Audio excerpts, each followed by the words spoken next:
Sige muna. 5, 6, 7, go! This is the day that the Lord has made.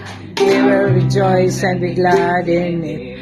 This is the day that the Lord has made. I will rejoice and be glad Isa lang in muna. it.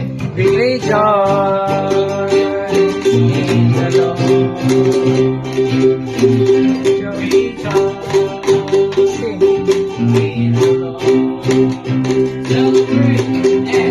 Celebrate, isa lang. Presence of the Lord. He is worthy To be praised.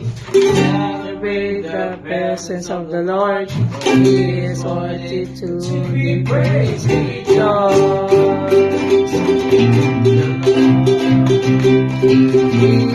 Rejoice in the Lord. This is the day that the Lord has made. Rejoice and be glad in it. This is the day that the Lord has made. I will rejoice and be glad in it. Rejoice.